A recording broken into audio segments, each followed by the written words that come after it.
I have some slides that I would appreciate if they can bring up to show the board. I mean, I wanted to, all right, there's one of them. The last meeting, or one of the meetings, the first selectman and I were kind of going back and forth as to where the Greenway Trail is down at Tabor. This is from Google Maps, and I don't know if I can, do I have a, can you see my arrow? Yeah, I can see it. Okay, well, this is where Google Maps has the Greenway Trail. You can see it's even listed. And you said, no, it's not there. And I wasn't really familiar with it at the time because I didn't go down there. This is not the Greenway Trail. This is listed incorrectly. The Greenway Trail is up above. This is the utility road, so to speak. Correct. So this is the Greenway Trail. You park over here, you go down a little bit, you go up, if I'm not mistaken, you come across, and this is like a roughly 10-foot road that goes pretty much longitudinally across the property, across by Chet's Pond, and it comes off on Pine Orchard Road. The question is, and this is the labyrinth over here, right in the center of everything, which, you know, lovely labyrinth, fine. But the question remains, and it's coming before the RTM, but I wanted to bring it before the Board of Selectmen, is why are we putting a road in the middle of 70 acres that has a lot more potential than just a hiking trail across it? And to me, that was terrible planning. I don't care if it came before, you know, this administration took office or not, but, you know, I don't know what you're thinking. Because that road is not going to be easily removed. You're continuing to put things in there like the labyrinth. I was at the Community Forest Commission meeting the other night. They said that you're talking about putting some sort of a tree farm down there. Well, where's that going to go? And it seems to me, you know, First Selectman Coswell, what you're doing is you're giving this 70 acres away, including the solar farm over here. Not you gave that away, but you're giving this away for other uses with really no authority to do so. And this is an RTM matter. I mean, the RTM is going to have to deal with this. I mean, you're basically taking a 70-acre piece of property now, it was 77 acres, that the town paid dearly for, as you know better than anybody, or as well as anybody, $20 million of upwards of that, and doing what with it? It was earmarked for, you know, ball fields. J.C. Wyatt, I said many times, had an interesting idea for a golf course. But what are we doing? Turning it into some sort of a nature preserve? Are we turning an $8 million or $9 million minimum asset into a nature preserve on whose authority? Yours? Okay, just, I'll provide a response. Just to clarify though, when you were referring to the road, you're referring to the Shoreline Greenway Trail, correct? Yeah, it's a road, it's 10 feet wide. Yeah, 10 feet wide. It's meant to be 10 feet wide and a hard surface to allow accessibility for all people. And again, it's not, again, we don't have to go around on this. I mean, as you stated that it's, I guess, mismarked on the Google Maps, it does follow the northern edge and the property. One other thing I would just add, though, quickly, because you cannot see it on your slide there, Wayne, is where the trail continues to follow towards the west. Nope, the other way, heading towards Tabor. That is actually following along the water course that for the outflow of the spring-fed pond that goes through there. So in terms of that is following right along it. So where it appears you're maybe dissecting valuable land that would be ripe for development, that is not the case in that area. In terms of your question, where is the master plan, and that these are just decisions that are made unilaterally? Well, the record clearly shows that both the Greenway Trail and the solar array have been discussed at multiple meetings through different boards and commissions, different approval processes. So neither project was just built, a unilateral decision unilaterally. In terms of master plan, again, all these parcels or these projects, like I said, have been discussed. I'm opposed to development down in that area, and when I mean development, any high intensive use in terms of that would require buildings. Obviously, we're all aware of the public works, but I would even say any other type of use. And a large reason is just the cost of development. That which I know you've heard me state many years ago that the development cost to put an actual facility of some type down there would be exorbitant. And quite honestly, when they built that solar array, that claim was validated. The problems they had trying to get those in there, those footings in for those solar arrays, validated the fact that that is going to be a challenging site to develop. But you know what? While we're on the topic, I'll expand a little bit further to the west. We also acquired the Zoalic parcel. Right. And that was about 14 acres. Why did we do that? I said we don't want to get into another situation that the town, with that, and we want to be able. I think with that area, there's a lot of potential in terms of best suited for the town to control. And there was about 7 acres of developable land on that Zoalic parcel, which again, I stated when I went before the many boards and commissions and got the approval to purchase that property, that it was best suited for the town to control. Myself, as far as this administration's concerned, I do not see development occurring down there. I would not be a proponent of development down on that site. And if a future administration or a generation in Branford wants to consider something, so be it. That is the process. But when you talk a lot about accountability, and you know what, this is my position. This has been my position. And come November 2021, the voters will hold me accountable if they don't share the same thoughts. So just one last comment, because to answer. So as far as at this point in time, as you know, I mean, we have a lot of projects and a lot of different things going on in this town, and to spend time, resources, staff time, dollars, funding a master plan when there's, I have not been aware of a development or another need for that property that would require a master plan development. If something should be more, we'll discuss that, and it'll go through the process. That's the whole reason to have a meeting, to have a public hearing, to have discussions about it, so you can hear people's ideas. And as far as, this will come up in the RTM, will come up in committee, but this is, your answers are, with all respect, far from satisfactory. The truth of the matter is, I don't see why you had to follow a so-called water course here with this trail, when you could have put the trail down below where the utility road is and kept the property intact, and at least have the, sort of a clean slate to work with, water course and all. So that doesn't, that dog doesn't hunt, to tell you the truth. As far as, hang on a second. The other stuff that you talked about, like, well, you don't want development down there. Well, nobody's talking about public works anymore. We're talking about things like ball fields, possible golf course, could have been a real nice use. And I don't think the neighbors would have complained, because whose house ever went down in value because it was near a golf course?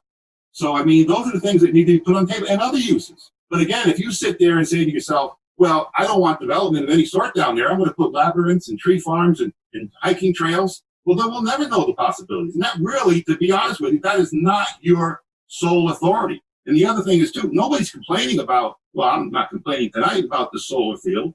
I kind of tucked it off to its side. I know that went through the RTM, but the Greenway Trail didn't go through the RTM. That was pretty much just pushed through.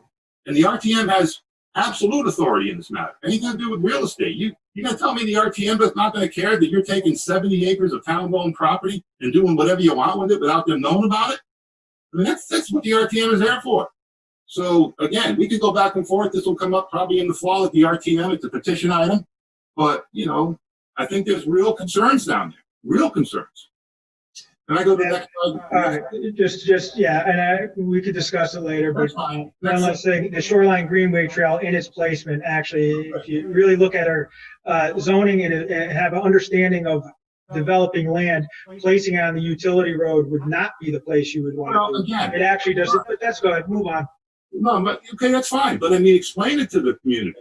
I'm explaining it to you now. It's in it, and it was explained at the time. It was. No, it was not explained at the time. How was it explained at the time if it never went through the RTM? Wait. We don't have to debate this tonight, but I said it many times. This went through a process. The layout, which you want to say no, but it's clearly documented. Which extended which it started way before my administration, and it was always meant to hug the north edge of the developable part. It went to the north edge of the railroad tracks, north edge of the pond. You can't develop a pond, and then along a water course. The one discussion that came out was, which I referred to several meetings ago, is the dog leg, because it had to terminate at a parking lot. It's fine. I get that part. But my point is, it went through a process. It went through your process. It didn't go through the correct process, because that would have taken it directly through the RTM. And we could have vetted all this, and it would have been out, and you could have explained your whole water course, argument and all that, but nobody heard it. So, I mean, we can go, it's going to come up again. Because the slide, then, the next one is this, and we'll have to spend a lot of time on it, but these piles have been sitting out in front of the, Atlantic Wharf site for going on, I think it's 3 years. And I don't care what anyone says. I don't think that East Shore Health and, the director up there shooting straight about this. I don't think these piles have ever been tested. You got up in front of the RTM first Selectmen and said, oh, there's nothing to worry about. Well, that's what people down there think. You got a lot of people in that area that live there that have dust blowing all over the place, including, their houses, that are real concerned about this. And I'd like to see, I sent a 2-page letter to the director of East Shore Health listing 9 questions after you spoke.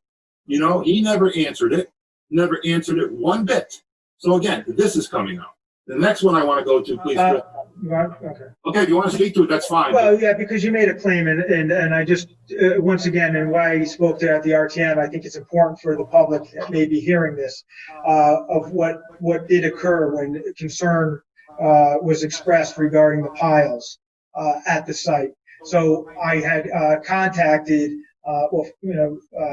East Shore, the director of East Shore District Health Department, who, as well as, and again, I believe I saw an email that was sent actually in response to you, and sent to you. So maybe check your emails. But he had also contacted the Department of Public Health, which there was a response from the Commissioner of the Department of Public Health that stated that they evaluated the reports, they evaluated what was provided to them, and they see no imminent health risk due to the piles that are there on site. After that, I did follow up once again with the director, who because there was questions regarding the brick. This is all well documented. Came in, he took a few samples of the brick itself, and brought those to have those tested to see what it, and reported back that they contain no substance. Well, I'm sorry, we never saw that. As far as the letter from the state, they never addressed the piles per se. They never really did. You didn't address the piles per se. I mean, clearly the site has been pretty much leveled except for the piles, but the piles are what concerns people. And I'd like to see the reports that came back from those bricks, because I never saw any reports from him testing bricks. And the fact of the matter is, I sent that letter. It was a pretty, thorough letter, and he never responded to it. You got copies of it. Everybody got copies of it. No, and just once again, for the public's benefit, the question was clearly on the current condition and the piles. This will come up before the RTM. We can go back and forth. I know what I asked, and that's what I asked. You asked, I asked what I asked, and I'm telling you right now that what I asked was not answered. Period. I mean, I'll send you the letter again. Okay. As far as an email, that was an email before I sent the final letter. I mean, come on. I mean, one thing you got to know about me, Jamie, is I'm pretty thorough. Not that you're not, but the truth of the matter is, when I say that we sent a letter that was never answered, you can pretty much count on that. All right, the next one is, just the issue coming up is, now this is a fiasco. This is a joke. I mean, this is just a tragic joke. What the land trust did, and I want the community to know what the land trust did to Jay Medlin's property and Leeds Island Road. This isn't even during a hurricane. This is during like a relatively moderate, maybe slightly heavy storm. This is what happens down there. This is completely destroying the infrastructure of the road, 146. It ruins his farm, completely destroying his irrigation farm with, salt water, killing trees down there. Our family's got 3 acres of salt marsh, which I don't go down there and visit often, but I mean, killing trees all over there. And why? Because the land trust, specifically Bill Horn and John Lust, who was working with him, found it in their infinite wisdom to take out a berm to build this catwalk, which he didn't have a permit to do. Can you imagine if I went into the coastal wetlands and built and did what they did? I'd be in jail right now. You'd have every environmentalist in town looking for my hide more than they are. And the truth of the matter is they did that. They went in there, they took out a berm, they built this catwalk, which is very shoddy construction. They didn't have a permit for anything. They say, well, we got, Army Corps of Engineers. Yeah, because you lied to the Army Corps of Engineers. This is all documented. And what did you do, First Selectman? Jay asked you for help. And you basically, along with the other politicians or public officials, turned your back. You're on your own. Well, how can Jay be on his own if the town never gave permits for these things to happen? Again, this falls directly on the purview of the town. And the town once again fell down. Again, we'll consider this. You got a lot of other people down there other than Jay and his family that were affected by this. You just look at this picture and you tell me everything's fine. It's not fine. And they say, then like you got a guy like Peter Raymond. I hope he's listening to this, saying, oh, it's the sea level rise that caused it. My foot is the sea level rise. This happened only after they took the berm out. Before that, it was no problem. So, what's that? Some sort of magical coincidence that the berm comes out and it floods, but up before then, there was no sea level rise? Give me a break. This is the kind of stuff that goes on. And then last but not least is Tabor. All right? Now, this will come up in the RTM too. And I'm not going to address our lawsuit. I'm going to address the investigation, which you promised. Now, your pal, and I wish he was here tonight because he doesn't show up anymore. I guess he's too busy doing restaurant reviews. But, he came out with this investigation initially. There was a serious problem in the Costco application to the point where he went out and called it, you can see it, corruption, collusion, lies in the inland wetlands peer review. Now, why did he say that? Next slide, please, Krista. Because Diana Ross took the final copy of the peer review. God knows what she did to the other copies. And she changed them to make sure that Costco was going to get denied. And their writing's all over it. And she admitted it's all over this independent peer review. And that's not even considering the emails that went back and forth and the interaction between her and members of the BCRD, this group opposing Costco. This was so corrupt. This was so fraudulent. Nobody could ever question it. And, and your friend Mazzacane, he uncovered it. Good for him. But since that time, he's just run for the hills. He has nothing to say about it. He wants to blame it on Cook wanting too much money for the property. That is such nonsense. That is just a bald-faced lie. And when he goes in on his podcast and tells people about it, and I go to defend myself, what does he do? He blocks me. Oh, that's real heroic. That's real, that's real courageous. But that's what he does. Next slide, please, Krista. But, in all of that, you called for an investigation. Investigation, we're going to find out what happened before Costco withdrew. You called for an investigation. It's clearly right there. Town investigating. And your words were exactly, next slide, please, Krista. Here's your words. I think I can see it.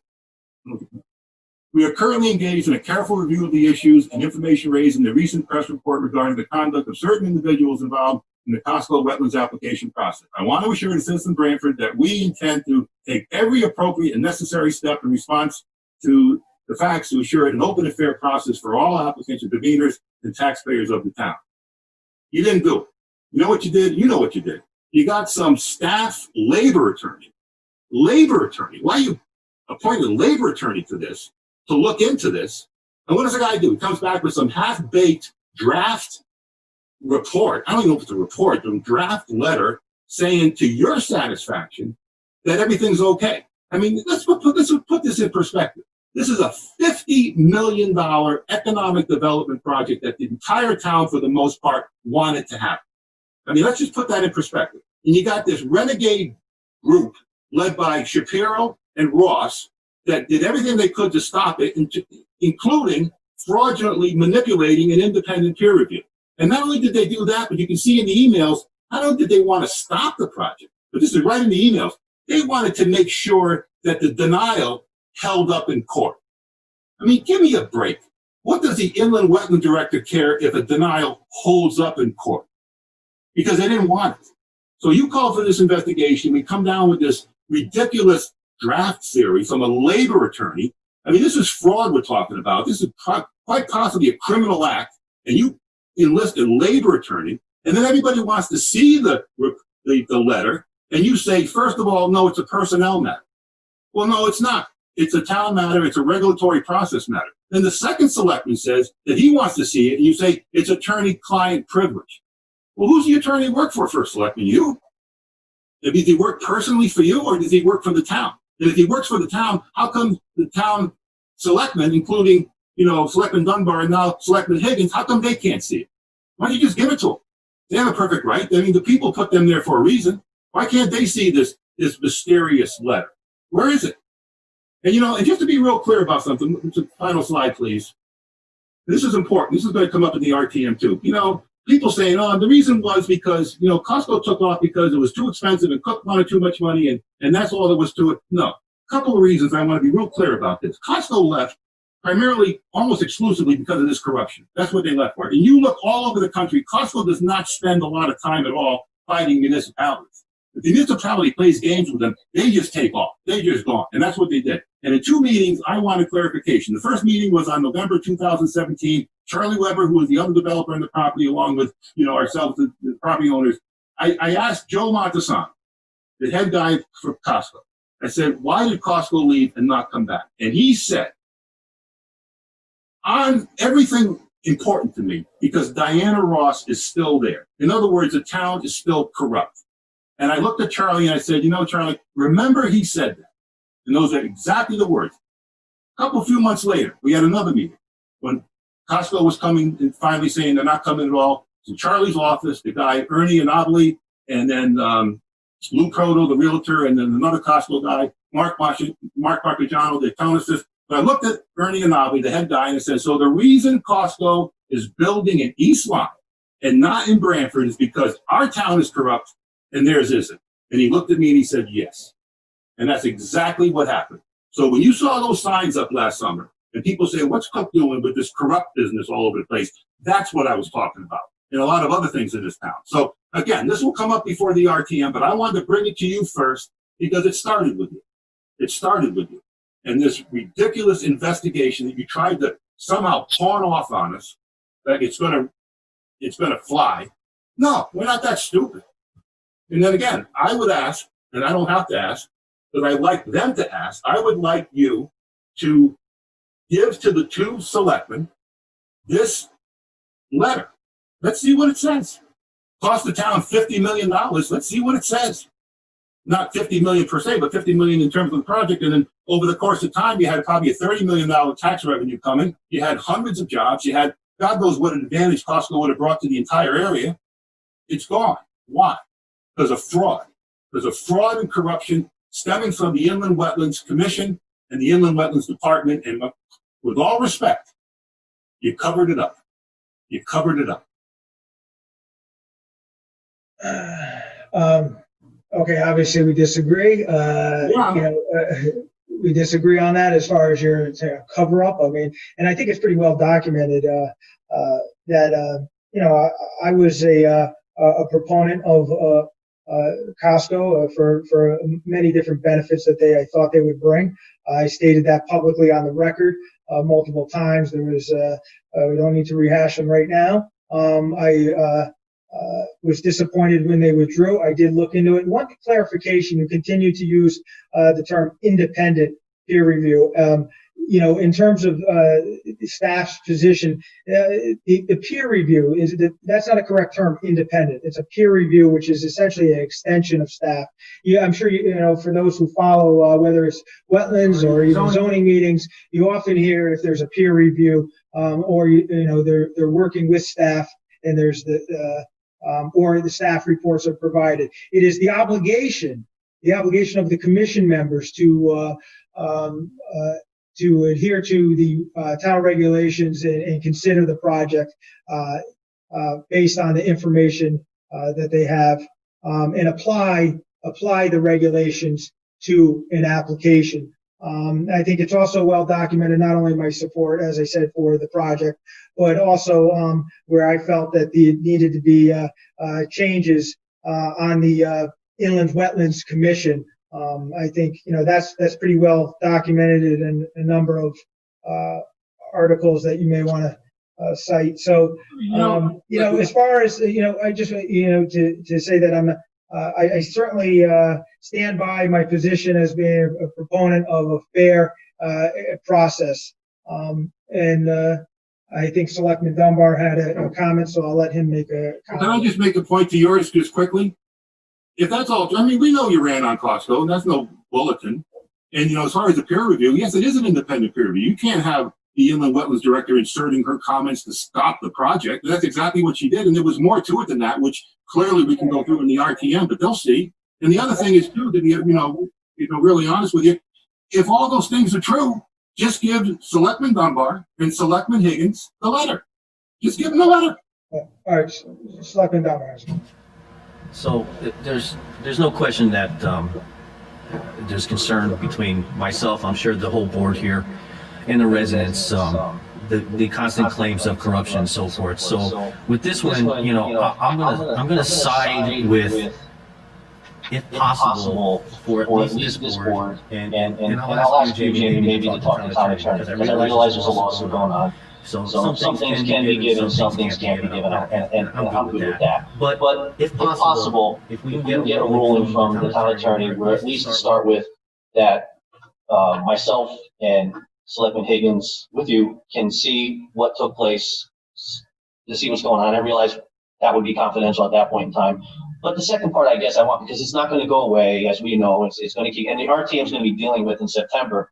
If we can ask the town attorney at what point in time this information would be available to the residents so that they know there's no corruption. Mm-hmm. And if there was an issue that had to be dealt with, and sometimes there are, okay, and whatever the legalities of that are, but I think this is one of those things. I know Attorney Ryan, I'm sure he did a very diligent job when he looked into the matter, whatever his charge was given for it. But at some point in time, I think yourself, the rest of the board, and the citizens, if we can give the residents some closure with the attorney's approval, because obviously they're going to dictate this, I think that would be a positive thing. So if maybe you can just ask them what the situation is and where we could go with that, I'd appreciate it. And I think at some point in time, I think the residents would, because obviously besides us, every 2 weeks, the residents are obviously going through this also. And maybe it would clear up some things. But again, you'd have to work that out with the labor attorney, the town attorney, however it's intermixed. But if we could do that, I'd appreciate it. Just to Selectman Dunbar's point, that's fine. Fine with me. The more information out there, the better. But you have to ask yourself, Selectman Dunbar, if this letter was that convincing, why isn't this first selectman bringing it out for everybody to see? I think that really begs the question. If this was so conclusive that you're going to throw away all the advantages that Costco brought and face a pending lawsuit and all this, well, then bring the letter out. What are you hiding? I think if you, and I'm sure you did listen, my request was to see how we could see it and then have the public see it when possible. So that request is also there. Obviously, the residents of the town have a right to know what's going on in the town and the money they spent, but it has to be done through the proper channels. I think this way here will at least start that process. Fine. That's fine. Yeah, and thank you, Selectman Dunbar. And just to clarify, the town is being represented by Attorney Gerard, who's appointed by our insurance company. So that's who the discussion was, because as you mentioned, there is. Excuse me. I have to clarify that. You know this is true. The lawsuit that I personally am bringing against the town, actually it's against Shapiro and Ross, is a civil rights lawsuit, which is being defended by the insurance company. This investigation, and the reason I'm talking about it so freely, is a separate matter. It's really a separate matter. We could go into the various details of what happened with Costco, but what I'm asking is, and now what Selectman Dunbar is asking is, where's the investigation? Which has really nothing to do with our lawsuit. For the public's benefit, to clarify that there is a pending lawsuit, which you just acknowledged, against two individuals. I mentioned, because they said, Selectman Dunbar mentioned about speaking to the town attorney as well as town Attorney Ryan. The point is that there is a pending lawsuit which were represented by Attorney Gerard. The discussion would have to be, you know what, quite honestly, if I was doing this for solely my own personal political gain, I'm aware of it. I don't necessarily have an issue, but we also have to look at the bigger picture and what the town is addressing, and I have to listen to the town attorneys at that point. I think that's your comment, Attorney Dunbar, Selectman Dunbar. I will discuss it with the attorneys and report back to the Selectwoman Higgins and Selectman Dunbar on. All right, that's fair enough. That's fair enough. Just one clarification to your clarification. The investigation was asked for long before the lawsuit came around. So it's not like this is something, afterwards and, you can't. No, you should have released this a long time ago, long before the lawsuit. I'll finish with that. Thank you. Okay. Any other business?